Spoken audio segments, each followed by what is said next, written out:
nhớ rồi nè xử lý và cô yêu là thải khó bể này ạ thả bể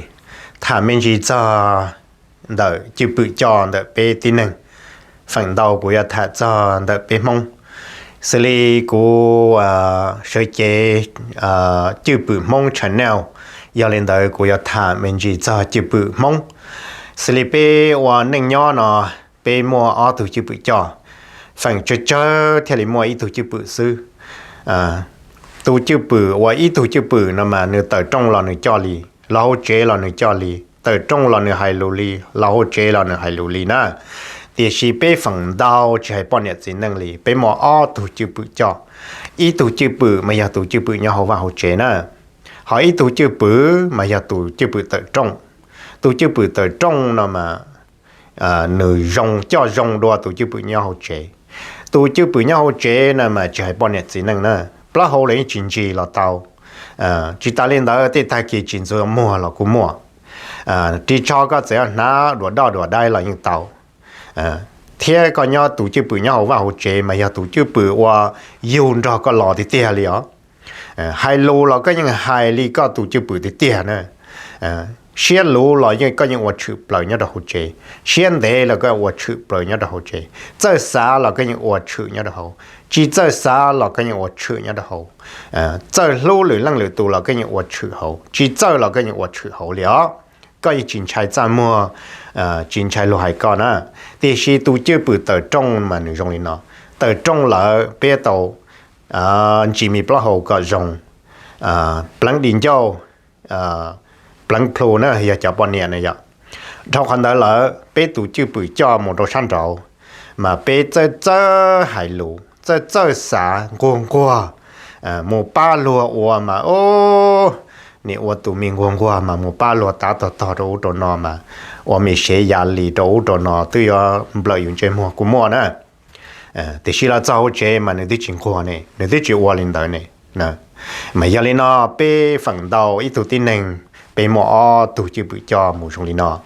mà giờ thầu này bỏ tổ chức bự tờ trong sư này cho trời khóa thiên này cho trời hạt tiêu tuần xài đến qua cơ thiênจะhai lô mà trong mà nhà cơ lấy giờ tu nữa màจะhai lô thiên qua cơ trong mà vào cơ tổ chức bự này tổ chức bự tờ trong sư này cho trời nhẹ cho trời khóa nè chia này bao tổ chức bự hỗ trợ thiên cho này mà khóa hạt tiêu nửa giờ tụi này rong là chỉ dùng, chơi hai lúa là chỉ chơi xa là chỉ chơi, người dùng lên đó. Cú trình dân trong hai thì thầu u mà tê lâu hai lên nó, giờ này một bỏ ít tuần xài này xài vô bọn nè, mà này vô chủ một số li ít mỏ nữa, mà giờ hai thì nữ dân hai lúa rong nữ dân qua nữ dân và chỉ trả nè trả gì tên đời mà nên mà vô lò bọn nè nữa tên lâu dân hai linh đó nữa chế cú thiên chân lời hạt tiền tu chưa bự tờ trong nó mà chia tu chưa bự cho được tu tin hàng thì tiền tu chưa bự nơi cho thì tiền mà giờ tu chưa bự nhau chế mà one day có yêu nữa mà có chuẩn mù so nữa tu chưa bự hỗ chế sẽ用嚟trả tên tuần sai mà tờ trong tôi một ba cái tin hàng trả mà còn quá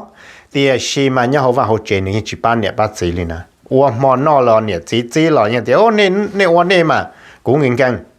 nè nếu chúa lúc xưa thầu một lần đầu tua giờ nên nó lần đầu cá tăng tua là giờ chua tra tua là giờ đây chỉ tua là mà ô đừng còn đó đấy nè nếu trong này nó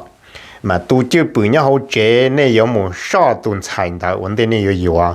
mà này có chủ chỉ bố áo tỏ chỉ bố lên từ bao lì nên muốn chia tỏ một số sẽ nửa bố cho rong cho giờ nửa cho tu chưa bự hỗ trợ nhưng rong lỡ chị tu nó này nhiều là chị nhưng giờ ít bọn này chơi xa qua chơi hai lô thiên nhiên cho rong nè mà khó nó cho lầu thiên hải liền tới chỗ bé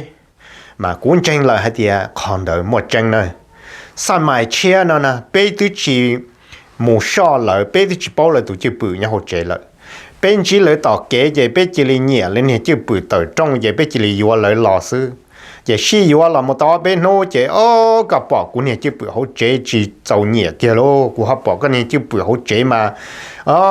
chỉ giàu nhẹ thì kia thế lô giờ chưa tụ chưa bự tới trong của bỏ con huy con chỉ cũng huy lô nó này vậy chế luôn năng theo li bùa mà người trong li nó chỉ ta lên đó tên lâu như thế tiệt vấn đề có yêu tụ bao nhiêu đó lấy có yêu tụ gì đó si bao chuyện đấy kia trâu lúc lấy cho sau nè thì si sớm mai nó bé sinh chỉ kia xứ là để khu bé chỉ là si yêu lợi thiệt yêu kia là ở bên nô ở bên lì yêu họ xã và sinh đầu là yêu sinh đầu kia lợi thiệt mà sớm mai nó bé luôn năng thiệt chỉ tuổi chỉ khó vì bé chỉ và tí trong sai vì bé chỉ bao tụ đời tụ chỉ bự nhau hỗ trợ sẽ cho lịch cả vấn đề bé yêu yêu nữa mà yêu lên nó nè ai cú là thà lên nó sẽ nên xả sẽ bự giờ họ gió là nên họ tràn thì tết đó cú giờ họ chỉ gió là nên họ bồn thì tết đó cú lấy giờ xong đó cái đó cú thiệt ai cú chuẩn chỉ nên lên nó xin này hay cho tụ chỉ bự đời ít tụ tiến hành cho mua ô tô chỉ cú cho thà là sau lên nó rồi 我赚到。